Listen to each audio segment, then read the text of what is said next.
तो दोस्तों, वीडियो में आगे बढ़ने से पहले मैं धन्यवाद करना चाहूंगा उस प्यारे से सब्सक्राइबर को जो मेरे हर वीडियो में बहुत प्यारा सा कमेंट करते हैं।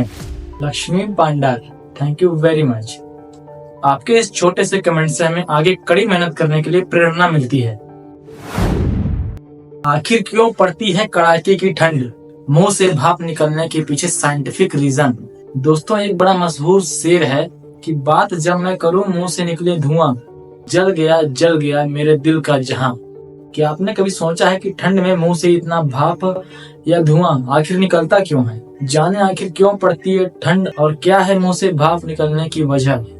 दिसंबर के आते ही उत्तर भारत में कड़ाके की ठंड बढ़ गई है। जहां पहाड़ी इलाके में जबरदस्त बर्फबारी हुई है, वहीं मैदानी इलाके में कड़ाके की ठंड पड़ रही है। लेकिन क्या आप जानते हैं कि इतनी ठंड आखिर क्यों बढ़ रही है और क्या है इसके पीछे की वजह?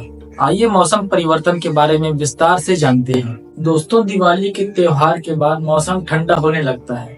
वहीं कुछ दिनों के बाद स्वेटर जैकेट निकलना शुरू हो जाता है। इसी के बाद ही सर्दियों के मौसम की शुरुआत हो जाती है।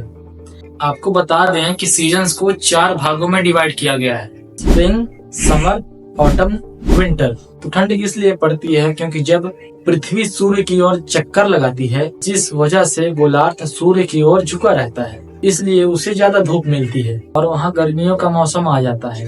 वहीं जो गोलार्ध सूर्य के उल्टे दिशा में झुके हुए होते हैं, वहाँ सर्दियों का मौसम आ जाता है। ऐसा हर साल होता है। पहले गोलार्ध सूर्य के नजदीक होता है, सूर्य की दूसरी तरफ इसी स्टेप में मौसम में बदलाव होता है। दिसंबर में उत्तरी गोलार्ध को सीधी धूप कम मिलती है। अब बात करते हैं कि ठंड में रेड अलर्ट का मतलब क्या होता है। राष्ट्रीय राजधानी में पड़ रही कड़ाके की ठंड ने भले ही 1997 के बाद 22 साल पुराना अपना रिकॉर्ड तोड़ा है, लेकिन पिछले 100 सालों में ऐसा केवल 4 बार ही हुआ है। इसी को देखते हुए दिल्ली समेत 6 राज्यों के लिए अलर्ट जारी किया है। आपको बता दें कि रेड अलर्ट का मतलब है खतरनाक स्थिति। जब मौसम के खराब होने की संभावना रहती है तो रेड अलर्ट जारी किया जाता है। इसमें भारी नुकसान होने की संभावना के बारे में बताया जाता है ताकि सिचुएशन के अनुसार तैयारी की जाए और लोगों को सावधान रहने के लिए पहले ही जानकारी दे दी जाती है। इसके अलावा मौसम विभाग समय समय पर अलर्ट जारी करता रहता है, जिसमें रेड के अलावा ग्रीन, येलो और ऑरेंज अलर्ट्स भी हैं। अब अगर बात करें मुंह से निकलने वाले भाप की, तो बता दें कि हमारे सांस लेने की प्रक्रिया और पाचन के दौरान आपके शरीर में जो पानी बनता है और जो पानी हम पीते हैं, वो मूत्र, पसीने और वाष्पीकरण से शरीर के बाहर आता है।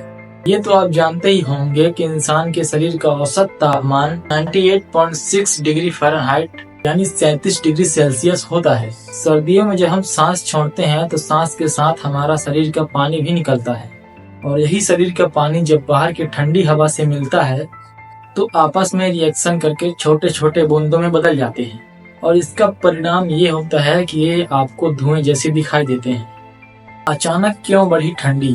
ठंड के बारे में ज्यादातर लोग यही मानते हैं कि जब तापमान गिरता है तो ठंड का एहसास होता है, लेकिन इसके अलावा हवा, धूप, नमी और मौसम की स्थिति पर भी निर्भर करता है।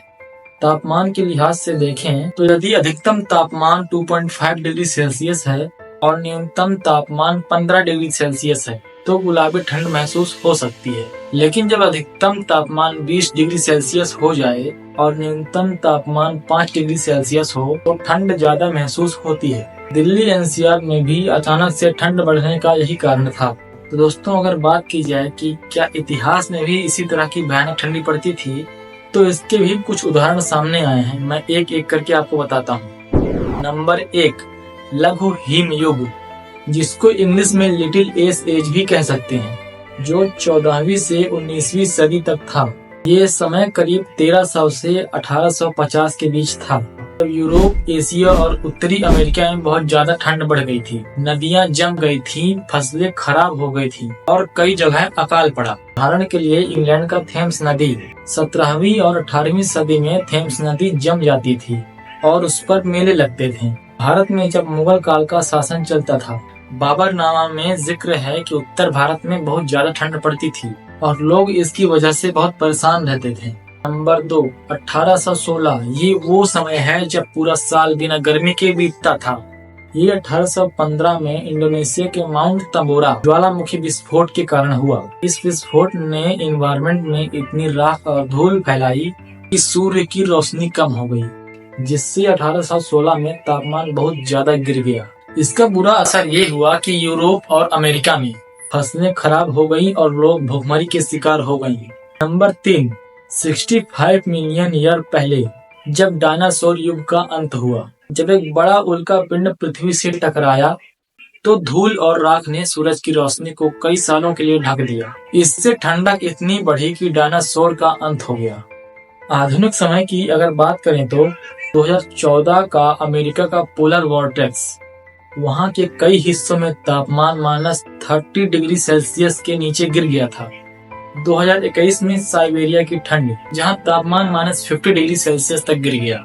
दोस्तों, भयानक ठंडी का कारण नेचुरल चेंजेस जैसे ज्वालामुखी विस्फोट, सन एक्टिविटीज या पृथ्वी के वातावरण में बदलाव है। ये अतीत में भी हुआ है और आगे भी क्लाइमेट चेंज के कारण होगा।